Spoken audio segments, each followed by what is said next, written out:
السلام علیکم ورحمۃ اللہ وبرکاتہ۔ نحمدہ و نصلی علی رسولہ الکریم، اما بعد فاعوذ باللہ من الشیطان الرجیم، بسم اللہ الرحمن الرحیم۔ رب اشرح لی صدری ویسر لی امری واحلل عقدۃ من لسانی یفقہوا قولی۔ اللہم انفعنا بما علمتنا وعلمنا ما ینفعنا وزدنا علما، آمین یا رب العالمین۔ جیسے کہ آپ سب جانتے ہیں کہ رمضان کا مہینہ قرآن کا مہینہ ہے، اور اس مہینے میں بہت سارے لوگ قرآن کریم کی تلاوت میں مشغول رہتے ہیں۔ یہ عمل بہت عظیم عمل ہے، شاید اس کی اتنی قدر و قیمت ہم اس دنیا میں نہیں جانتے، مگر قراء کا اللہ تعالیٰ کے ہاں کیا مقام ہے۔ وہ لوگ جو اس قرآن کو پڑھتے ہیں، اس کو سمجھتے ہیں، اس کے مطابق زندگی گزارتے ہیں، آج ان کا تھوڑا سا حال آپ کے سامنے بیان کرنا چاہتی ہوں، جو ایک خواب کی صورت میں ہے۔ یہ خواب امام حمزہ نے دیکھا، جو کہ 7 قرات کے بہت بڑے امام مانے جاتے ہیں۔ ان کا یہ خواب حافظ المزی نے تہذیب الکمال میں تحریر کیا، امام ابن جوزی نے صفوۃ الصفوہ میں، اور امام ابن شاہین نے اپنی کتاب جو الاشارات فی علم العبارات ہے، اور اس میں خوابوں کی تعبیر سے متعلق باتیں بیان کی گئی ہیں، اس میں یہ خواب نقل کیا ہے۔ خواب کچھ یوں ہے: خلف بن حشام البزار اس خواب کے راوی ہیں، تو وہ بیان کرتے ہیں کہ ایک مرتبہ شیخ امام حمزہ کے پاس گئے تو وہ اپنے گالوں کو رگڑ رگڑ کے رو رہے تھے۔ کہتے مجھے بڑی حیرت ہوئی، میں نے ان کو روکنا چاہا، حفاظت میں لینا چاہا، تو شیخ حمزہ کہنے لگے تم مجھے کس سے بچاؤ گے؟ پھر حمزہ فرمانے لگے میں نے خواب میں دیکھا ہے کہ بہت تند و تیز ہوا چل رہی ہے، جیسے قیامت کا سما ہو، اور قراء کرام بلائے جا رہے ہیں۔ قراء کون ہوتے ہیں؟ جو قرآن کریم کی تلاوت کرنے والے، ان میں ایک میں بھی ہوں۔ پھر میں نے ایک پکارنے والے کو پکارتے سنا، جو بہت ہی خوبصورت انداز میں پکار رہا تھا، اور کیا کہہ رہا تھا؟ مجھ تک رسائی حاصل نہیں کر سکتا سوائے اس کے جو قرآن جانتا ہے، جس نے اپنی زندگی کو قرآن کے مطابق گزارا ہے۔ مجھے تذبذب ہوا اور میں پیچھے ہٹنے لگا۔ یعنی کیا کسی نے کہا، کوئی ایک خوبصورت آواز تھی جس نے کیا کہا؟ مجھ تک رسائی کوئی بھی حاصل نہیں کر سکتا سوائے اس کے جو قرآن جانتا ہے اور جس نے اپنی زندگی قرآن کے مطابق گزاری ہے۔ تو کہتے میں پیچھے ہٹنے لگا۔ اسی وقت میں نے پکارنے والے کی ایک اور پکار کو سنا کہ وہ میرا نام پکار رہا ہے، حمزہ کہاں ہے؟ میں نے کہا لبیک۔ اسی وقت ایک فرشتے نے مجھے اشارہ کیا اور کہا کہو لبیک ہم لبیک۔ تو میں نے ایسے ہی کہا۔ پھر مجھے ایک گھر میں داخل کیا گیا جہاں بہت سارے قراء کی تلاوت کی آوازیں گونج رہی تھیں۔ میں رکا اور پھر میں نے دوڑنا شروع کر دیا۔ میں پریشان تھا کہ میں کہاں ہوں۔ میں نے پھر ایک پکارنے والے کی آواز کو سنا، آج کے دن دوڑو نہیں، اوپر چڑھو اور تلاوت شروع کر دو۔ میں نے پلٹ کر دیکھا تو میں ایک منبر پہ کھڑا تھا جو سفید موتیوں سے بنا ہوا تھا۔ اس کے ایک طرف پیلے یاقوت تھے اور ایک طرف سبز زمرد۔ مجھے پکارنے والے نے پھر کہا چڑھو اور تلاوت کرو۔ اس بار میں چڑھا، پھر کہا گیا سورۃ الانعام کی تلاوت شروع کرو۔ میں نے تلاوت شروع کی، یہ جانے بغیر کہ مجھے کون پکار رہا ہے، کون یہ بار بار مجھ سے کہہ رہا ہے، یہاں تک کہ میں نے 60 آیات کی تلاوت کر لی، 60۔ جب میں نے 60 آیات پڑھ لی اور اگلی آیت شروع کی، جو سورہ انعام کی 61 آیت ہے، وہ ایسے شروع ہوتی ہے وَهُوَ الْقَاهِرُ فَوْقَ عِبَادِهِ، تو پکارنے والے نے مجھے پکارا، کیا میں اپنے بندوں پر غالب نہیں ہوں؟ میں نے کہا کیوں نہیں؟ یہ امام حمزہ اپنا خواب بیان کر رہے ہیں، تو وہ کہتے ہیں میں نے کہا کیوں نہیں؟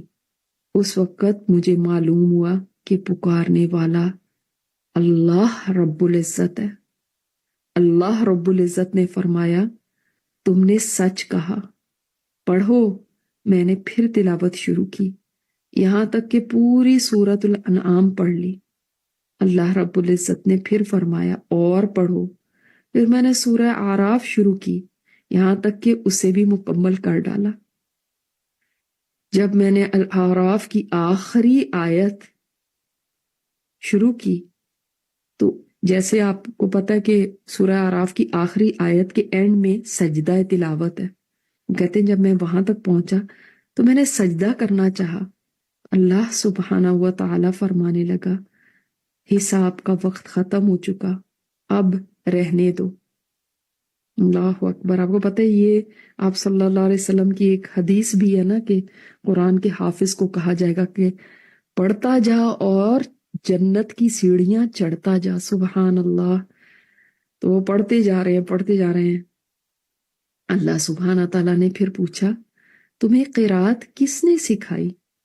اللہ اکبر۔ جس دن اللہ تعالیٰ سبحان اللہ تعالیٰ فرمائے گا کہ تلاوت کرو، اس دن انسان کا حال کیا ہوگا؟ خود کو کبھی امیجن کرتے کہ اللہ تعالیٰ مجھے کہہ رہا ہو کہ تم پڑھو، قرآن پڑھو، تلاوت کرو، تو دل کی کیفیت کیا ہوگی؟ اس دن کو کبھی سوچا کرے۔ تو کہتے ہیں اللہ تعالیٰ نے مجھے پوچھا تمہیں قرات کس نے سکھائی؟ میں نے کہا سلیمان نے، یعنی عامش نے۔ اللہ تعالیٰ نے فرمایا سلیمان نے سچ سکھایا۔ سلیمان کو کس نے سکھایا؟ میں نے جواب دیا یحییٰ نے۔ اللہ رب العزت نے فرمایا یحییٰ نے سچ سکھایا۔ یحییٰ کو کس نے سکھایا؟ اب یہ وہ چین ہے جو اوپر سے اوپر چلی جا رہی ہے نا، کہ امام حمزہ نے عامش سے سیکھا، عامش نے یحییٰ سے سیکھا۔ اب یحییٰ کو کس نے سکھایا؟ میں نے جواب دیا ابو عبد الرحمن السلمی نے۔ اللہ عز و جل نے فرمایا ابو عبد الرحمن نے سچ سکھایا۔ اس کو کس نے سکھایا؟ میں نے جواب دیا آپ کے پیغمبر کے چچا کے بیٹے نے، یعنی علی بن ابی طالب۔ تو اللہ رب العزت نے پوچھا علی کو کس نے سکھایا؟ میں نے جواب دیا آپ کے پیغمبر صلی اللہ علیہ وسلم نے۔ اللہ سبحانہ تعالیٰ نے فرمایا میرے نبی کو کس نے سکھایا؟ میں نے کہا جبرائیل علیہ السلام نے۔ اللہ عز و جل فرمانے لگے جبرائیل کو کس نے سکھایا؟ حمزہ فرماتے ہیں میں یہ سن کے خاموش ہو گیا۔ اللہ سبحانہ تعالیٰ نے فرمایا کہو حمزہ آپ نے سکھایا۔ حمزہ کہنے لگے میں جرأت نہیں کر سکا کہ اللہ تعالیٰ کے سامنے کھڑے ہو کے کہوں کہ آپ نے سکھایا۔ اللہ رب العزت نے پھر فرمایا کہو حمزہ آپ نے۔ میں نے کہا آپ نے۔ اللہ سبحانہ تعالیٰ فرمانے لگے تم نے سچ کہا۔ پھر اللہ رب العزت فرمانے لگے قرآن کے حقوق میں سے یہ حق ہے کہ میں اہل القرآن کو عزت دوں، خصوصاً ان لوگوں کو جنہوں نے اپنی زندگی کو قرآن کے مطابق ڈھالا۔ اے حمزہ قرآن میرا کلام ہے اور اہل القرآن سے مجھ سے زیادہ کوئی محبت نہیں کرتا۔ اے حمزہ میرے قریب آؤ۔ میں اتنا قریب چلا گیا، پھر اللہ تعالیٰ نے اپنا ہاتھ خوشبو میں ڈالا جس کا نام الغالیہ تھا، مجھے وہ خوشبو لگائی۔ پھر اللہ رب العزت فرمانے لگے میں نے یہ صرف تمہارے ساتھ نہیں کیا بلکہ تم سے پہلے آنے والے اور تم سے بعد آنے والے قراء کے ساتھ بھی یہی کچھ کیا، اور جو بھی قرآن پڑھے گا اس کے لیے ایسا ہی ہوگا جیسے تمہارے ساتھ ہوا۔ اللہ اکبر۔ اپنے دوستوں کو، اپنے قریب لوگوں کو خبر دے دو۔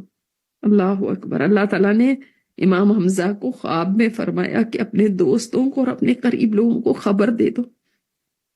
کیا خبر دینے کا؟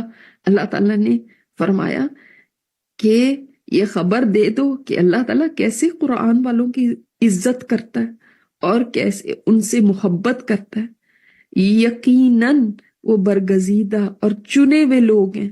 اے حمزہ، مجھے میری عزت اور جلال کی قسم، میں ان کو عذاب نہیں دوں گا۔ اس زبان کو جو اس زبان کو جہنم کی آگ نہیں چھوئے گی، جس زبان نے قرآن کی تلاوت کی ہوگی۔ اس دل کو جہنم کی آگ نہیں چھوئے گی جس دل نے قرآن سے تقوی اختیار کیا ہوگا، اور ان کانوں کو آگ نہیں چھوئے گی جن کانوں نے اس قرآن کو سنا ہوگا، اور نہ ہی ان آنکھوں کو جہنم کی آگ چھوئے گی جن آنکھوں نے اس قرآن کو دیکھا ہوگا۔ حمزہ کہتے ہیں پھر میں نے کہا سبحانک ربی، سبحانک ربی، میرا رب پاک ہے، میرا رب پاک ہے۔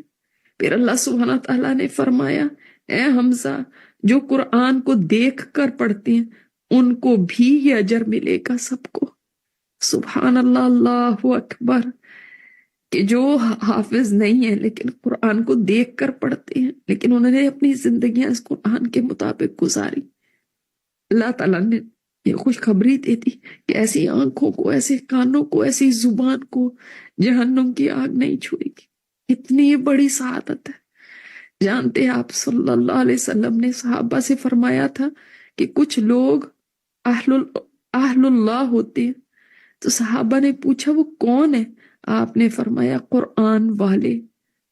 قرآن والوں کو اللہ تعالیٰ اپنا اہل فرماتا ہے کہ یہ میرے اہل ہیں اور میرے خاص بندے ہیں جن کا تعلق قرآن سے ہو۔ جتنا وقت آپ قرآن کو دے سکے دے دیں، کیونکہ دیکھیں یہ قرآن ہی ہے جو نجات کا باعث بنے گا قیامت کے دن۔ یہ قرآن ہی ہے جو سفارشی بنے گا قیامت کے دن۔ ابن تیمیہ عام دنوں میں بھی 10 دن میں ایک دفعہ قرآن ختم کرتے تھے، اور جب ان کو جیل میں ڈال دیا گیا تھا مصر میں، تو 3 دن میں ایک قرآن مکمل کر لیتے تھے، یعنی دن میں 10 پارے پڑھتے تھے۔ اور جیل میں جتنی کتابیں لکھی ان میں بار بار یہ لکھتے تھے اللہ تعالیٰ نے یہ فرمایا، اللہ تعالیٰ نے یہ فرمایا۔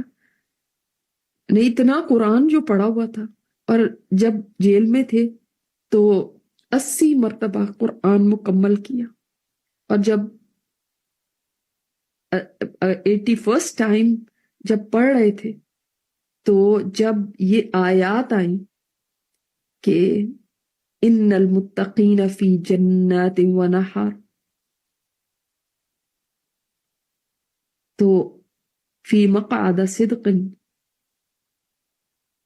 عند الملک المقتدر، کہ متقی لوگوں کے لیے جنت اور نہریں ہوں گی، اپنے رب کے ہاں اعزاز کے مقام ہوں گے۔ اس آیت پر جب پہنچے، اس پر ان کی وفات ہوئی تھی۔ انہوں نے کبھی شادی نہیں کی زندگی میں، اس لیے کہ قرآن کریم کی خدمت میں لگے رہے۔ اور جب وفات ہوئی، وقت آیا تو فرمایا میں پچھتاتا ہوں کہ میں نے قرآن کے علاوہ اپنی زندگی کو اور چیزوں میں ضائع کر دیا۔ سوچیں کہ جب ہمارا یہ وقت آئے گا تو کہیں ہمیں یہ محسوس تو نہیں ہوگا کہ ہم نے اور چیزوں میں اپنا وقت ضائع کر دیا اور قرآن کو وقت نہیں دیا۔ سفیان ثوری تابعی ہیں، کہتے ہیں کاش میں اپنی پوری زندگی قرآن کے ساتھ ہی گزارتا۔ اللہ اکبر، یہ ہے قرآن والوں کا مقام، یہ ہیں ان لوگوں کے درجات۔ اور کتنا بھی وقت دے دیں، یہ وہ لوگ ہیں جو قرآن کو اتنا زیادہ وقت دیتے تھے، پھر بھی وہ یہی سوچتے رہے کہ ہم نے وقت کم دیا اس کتاب کو، ہمیں اور زیادہ وقت دینا چاہیے تھا۔ جو قرآن کو پڑھتے ہیں، جو اس کو وقت دیتے ہیں، ان کے لیے بڑی خوشخبری ہے۔ آپ صلی اللہ علیہ وسلم نے فرمایا جو شخص قرآن پڑھتا ہے وہ نبوت کو اپنے دائیں بائیں قریب کر لیتا ہے، تاہم اس کی طرف وہی نہیں آتی، یعنی وہی نہیں آتی لیکن جیسے نبوت کے درجے کے قریب پہنچ جاتا ہے۔ آپ صلی اللہ علیہ وسلم نے فرمایا قرآن پڑھنے والے کو مناسب نہیں ہے کہ اس کے سینے میں قرآن ہو اور وہ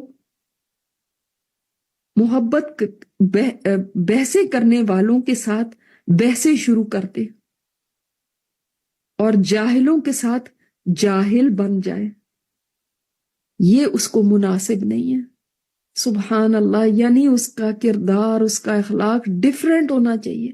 اس کو بحث مباحثے میں، جھگڑوں میں نہیں پڑنا چاہیے، لوگوں کے ساتھ تو میں نہیں کرنی چاہیے۔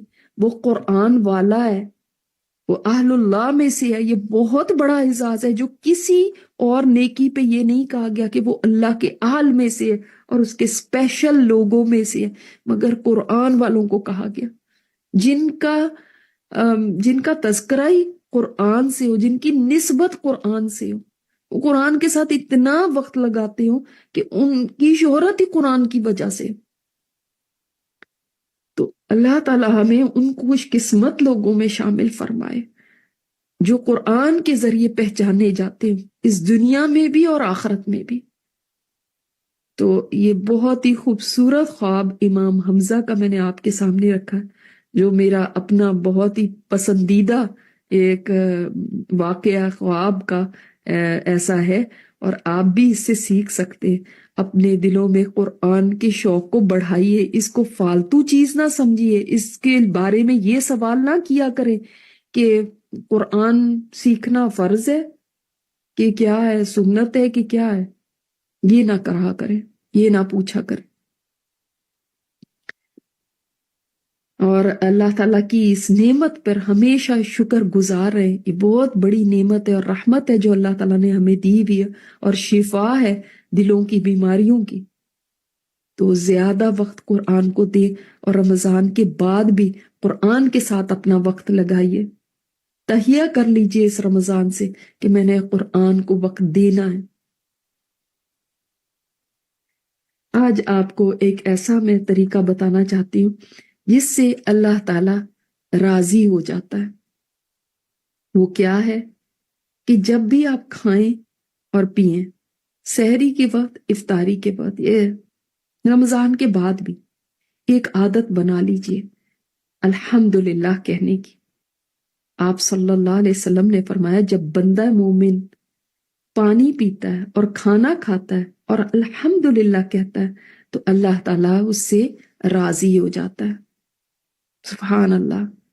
تو اللہ تعالیٰ کو راضی کرنا ہے تو جب بھی منہ میں کوئی لقمہ جائے یا کوئی گھونٹ پانی کا یا کسی چیز کا بھی منہ میں جائے تو الحمدللہ زبان پہ ہونا چاہیے۔ اسی طرح اللہ تعالیٰ ان لوگوں سے بھی راضی ہوتا ہے جو صبح شام اللہ تعالیٰ کا ذکر کرتے، اللہ تعالیٰ کی تسبیح کرتے، یہ بھی اللہ تعالیٰ کو راضی کر دیتا ہے۔ اسی طرح وہ لوگ بھی ایسے ہیں جن سے اللہ تعالیٰ راضی ہو جاتا ہے جو مسواک کا استعمال کرتے ہیں منہ کی صفائی کے لیے۔ آپ بے شک ٹوتھ برش بھی کریں مگر مسواک بھی کبھی کر لیا کریں۔ آپ صلی اللہ علیہ وسلم بہت زیادہ مسواک کرتے تھے۔ جب گھر آتے تھے تو سب سے پہلا کام مسواک کرتے تھے، گھر سے جاتے تھے تو مسواک کر کے جاتے تھے، یعنی گھر سے نکلتے وقت، سونے لگتے تو مسواک کرتے تھے، رات کو جب اٹھتے تھے تہجد کے لیے تو سب سے پہلے مسواک کرتے تھے۔ حتیٰ کہ جب آپ صلی اللہ علیہ وسلم کی موت کا وقت قریب تھا تو بھی آپ صلی اللہ علیہ وسلم نے مسواک دیکھی عائشہ رضی اللہ تعالیٰ عنہا کے بھائی کے ہاتھ میں، تو آپ صلی اللہ علیہ وسلم بول نہیں پا رہے تھے، مگر آپ کی بات کو آپ کی زوجہ محترمہ امہات المومنین میں سے عائشہ رضی اللہ تعالیٰ عنہا نے سمجھ لیا، اور انہوں نے اپنے بھائی سے مسواک لے کر اس کو نرم کیا اور آپ صلی اللہ علیہ وسلم کو دیا۔ آخری عمل جو آپ نے کیا وہ یہی مسواک کرنا تھا۔ تو اس سے بھی اللہ تعالیٰ راضی ہوتا ہے۔ اسی طرح والد کی رضا میں اللہ تعالیٰ کی رضا ہے۔ جو باپ ہوتا ہے وہ جنت کا ایک بڑا دروازہ ہے. اس کی کوشش کریں کہ والدین کو راضی رکھیں، ان کی خدمت کریں. والدین قریب ہیں، ان کو خوش کرنے کی کوشش کریں. دیکھیں وہ کن باتوں سے خوش ہوتے ہیں. ان کو کبھی بھی ناراض کرنے کی جرات نہ کریں. ان کے لیے وہ چیزوں کا اہتمام کریں جن سے ان کے دل خوش ہو جائے آپ کی طرف سے. تو جیسے حدیث میں ہے کہ باپ راضی ہے تو اللہ تعالیٰ راضی ہے. تو باپ کو راضی کرنے میں لگے رہیں، کوششوں میں لگے رہیں. آج کا جو ذکر ہے وہ بھی اللہ تعالیٰ کی رضا کے متعلق ہی ہے. انسان اللہ سے راضی ہوتا ہے، اللہ تعالیٰ کے فیصلوں سے راضی ہوتا ہے، اللہ تعالیٰ کی رضا میں راضی ہوتا ہے تو اللہ تعالیٰ بھی اس سے راضی ہوتا ہے. تو آج کا ذکر جو ہے اس کے بھی بڑے ہی فوائد ہیں. یہ کیا ذکر ہے؟ رضیت باللہ ربا وبالاسلام دینا وبمحمد نبیا. میں راضی ہوں کس بات سے؟ کہ اللہ میرا رب ہے، اسلام میرا دین ہے، اور محمد صلی اللہ علیہ وسلم میرے نبی ہیں. جانتے ہیں اس ذکر کے بہت سارے فضائل ہیں. ایک فضیلت یہ ہے کہ اس سے گناہ معاف ہوتے ہیں، گناہ دھلتے ہیں، اللہ تعالیٰ معاف کر دیتا ہے. دوسری بات یہ بہت بڑی بات کہ جو یہ ذکر کرے گا صبح اور شام، یعنی 3 دفعہ صبح اس ذکر کو کرے اور 3 مرتبہ شام کو اس ذکر کو کرے، تو آپ صلی اللہ علیہ وسلم نے فرمایا کہ میں اس کو ہاتھ سے پکڑ کے جنت میں داخل کراؤں گا. اور ایک اور فائدہ اس ذکر کا یہ ہے کہ ظالم کے ظلم سے انسان کو بچا لیا جائے گا. تو جس کو لگتا ہے کہ اس کے اوپر کوئی ظلم کرنے والا ہے وہ اس ذکر کو کیا کرے. ایک اور فائدہ اس ذکر کا یہ ہے 5واں کہ آپ صلی اللہ علیہ وسلم کی شفاعت ملے گی. تو اس ذکر کے بہت سارے فوائد ہیں، اور پھر جب آپ راضی ہو گئے تو اللہ تعالیٰ بھی آپ سے راضی ہو جائے گا. لہٰذا اس ذکر کی عادت بنائیے. اسی طرح صدقہ دینے میں کبھی بھی پیچھے نہ ہٹے. آج کل بہت سارے لوگ اس امید میں، جو مفلس ہوتے ہیں، جو مسکین ہوتے ہیں، اس امید میں کہ رمضان کا مہینہ ہے تو ہو سکتا ہے آپ سے رجوع کریں، تو اس سے تنگ کبھی نہ پڑے کہ ہر کوئی مانگنے آ جاتا ہے، ہر کوئی سوال کر رہا ہے. یہ شکر ادا کرے کہ آپ صدقہ لینے والوں میں سے نہیں، دینے والوں میں سے اللہ تعالیٰ نے آپ کو بنایا. آپ کو اوپر والا ہاتھ دیا، نیچے والا ہاتھ نہیں دیا. تو آپ بھی اس کی جگہ ہو سکتے تھے جو صدقہ لینے کے لیے آپ کے سامنے کھڑا ہوا ہے. تو صدقہ کرنے کا کیا فائدہ ہے؟ صدقہ کرنے کا سب سے بڑا فائدہ یہ ہے کہ صدقہ اللہ تعالیٰ کے غضب کو ٹھنڈا کرتا ہے. اگر اللہ تعالیٰ کا غصہ ہے کسی بندے کے اوپر تو وہ غصہ ٹھنڈا ہو جاتا ہے صدقے کے ذریعے.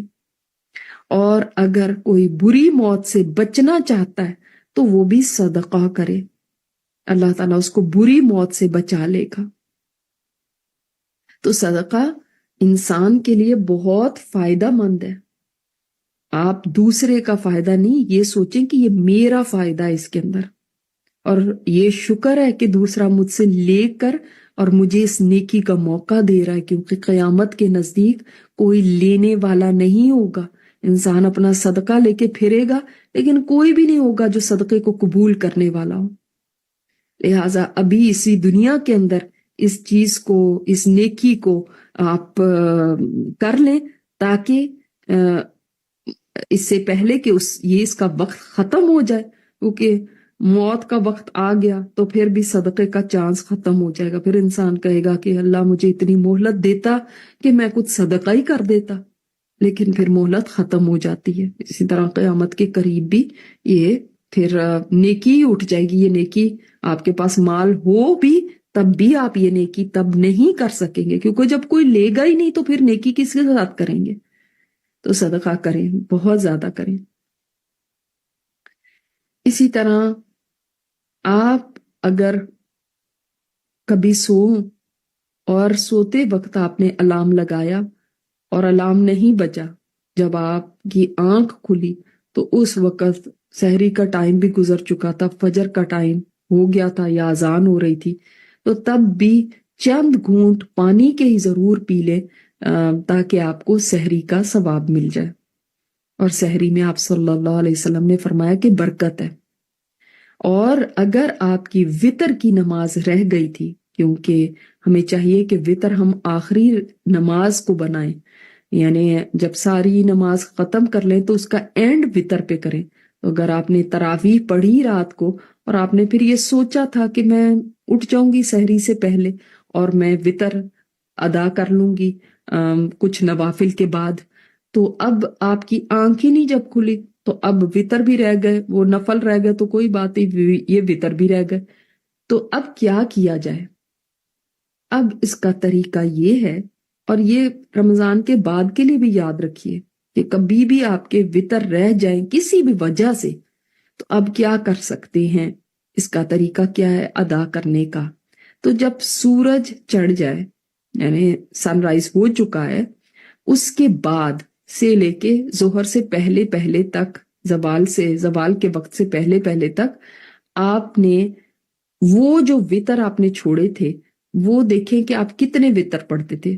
اکثر ہم 3 وطر پڑھتے ہیں، وطر 1 بھی ہوتا ہے، 3 بھی ہوتا ہے، 5 بھی ہوتے ہیں، 7 بھی ہوتے ہیں، تو اگر ہم 3 وطر پڑھتے ہیں تو اب آپ اس ٹائم پہ، اس ونڈو میں جو میں نے آپ کو بتائی ہے، اس کے اندر آپ ایون نمبر کے اندر ادا کریں گے رکعت، اور یہ آپ کی وطر کے لیے کافی ہو جائے گا۔ یعنی اگر آپ 3 وطر رات کو پڑھنے کی آپ کو عادت ہے تو اب آپ 4 رکعت نماز پڑھ لیں گے تو یہ اس وطر کے لیے کافی ہو جائے گا۔ اب آڈ میں نہیں آپ نے پڑھنا، اب ایون میں پڑھنا ہے، ٹھیک ہے؟ تو اس بات کو نوٹ کر لیجئے۔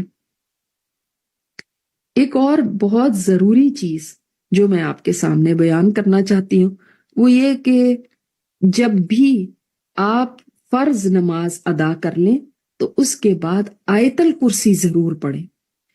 آیت الکرسی پڑھنے کا کیا فائدہ ہے؟ تھوڑی دیر لگتی ہے اس کے اندر۔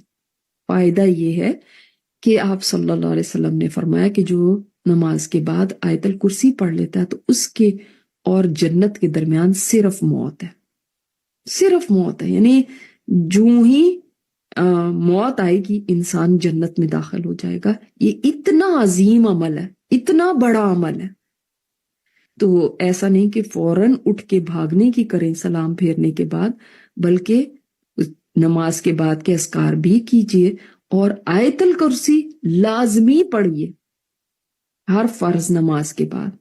یہ آپ کے لیے جنت میں داخلے کی گارنٹی دیتا ہے۔ آج کی دعا وہ ہے جو ہمارے سلف صالحین بہت مانگا کرتے تھے، ہمارے اسلاف میں اس چیز کا بہت اہتمام کیا جاتا تھا کہ 3 دعائیں وہ مانگتے تھے ریگولرلی۔ ایک تو یہی جو پہلے ہم کر چکے ہیں، یا مقلب القلوب ثبت قلبی علی دینک، اور 2 دعائیں وہ اسی سے متعلق ہیں کہ اللہ تعالی ہمارا اچھا انجام کریں۔ جیسے میں نے آپ کو بتایا کہ صدقہ بھی بری موت سے بچاتا ہے، تو دعا بھی کرنی چاہیے کہ اللہ تعالی ہمارا اچھا خاتمہ کر دے۔ تو ہمارے سلف کیا دعا کرتے تھے؟ اللہم انی اسألک حسن الخاتمہ، اے اللہ میرا اچھا خاتمہ کرنا، اچھا انجام کرنا، میں اس کا سوال کرتا ہوں تجھ سے۔ تو اچھا خاتمہ کیا ہے؟ کہ ایمان پہ موت آئے، کلمہ زبان پہ جاری ہو جائے، انسان کی موت کے وقت اس کا یقین اللہ تعالیٰ پہ ہو، یہ اچھا خاتمہ ہے۔ اسی طرح دوسری دعا وہ یہ ایک اور کرتے تھے کہ اللہم انی اسألک توبۃ نصوح قبل الموت، اے اللہ مجھے پکی سچی توبہ کی توفیق دے دینا موت سے پہلے مجھ سے توبہ کی توفیق عطا فرما دینا۔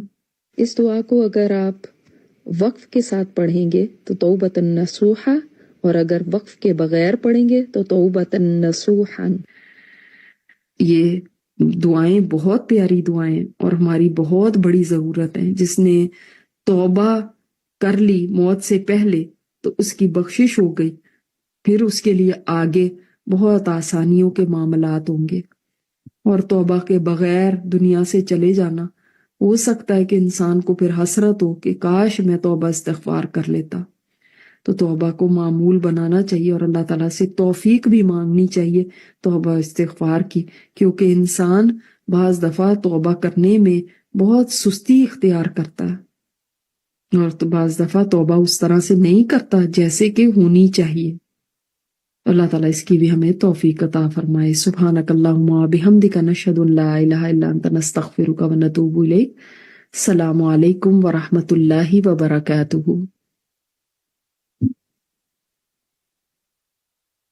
السلام علیکم ورحمۃ اللہ وبرکاتہ. انشاءاللہ ہم بہت ایکسائٹیڈ ہیں کہ اس دفعہ بھی آخری عشرے میں ہماری ایک نئی سیریز آ رہی ہے، چلو مکہ کی گلیوں میں چل کے دیکھیں. اور یہ انشاءاللہ تعالی سیٹرڈے اور سنڈے کی درمیانی رات سے سٹارٹ ہوگی. یعنی اس لیے وضاحت کی ضرورت ہے کیونکہ بعض لوگ اس میں غلطی کرتے ہیں. یہ پہلی طاق رات ہوگی، سیٹرڈے نائٹ، ہفتے کی رات، جس میں کہ 1:30 AM یعنی رات کے 1:30 بجے انشاءاللہ ہمارا پروگرام شروع ہوگا. اور ایسٹرن ٹائم کے مطابق ہے، یہ ہیوسٹن ٹائم کے مطابق رات کے 12:30 بجے شروع ہوگا. آپ اپنا ٹائم اس مطابق کیلکولیٹ کر لیں، لیکن یہ نہ ہو کہ آپ رات کی غلطی کر لیں. تو سیٹرڈے نائٹ کو آپ نے ضرور جاگنا ہے. یہ پہلی طاق رات ہے انشاءاللہ تعالی. اس کو نوٹ کر لیجئے اور آگے بھی پہنچائیے. السلام علیکم ورحمۃ اللہ وبرکاتہ.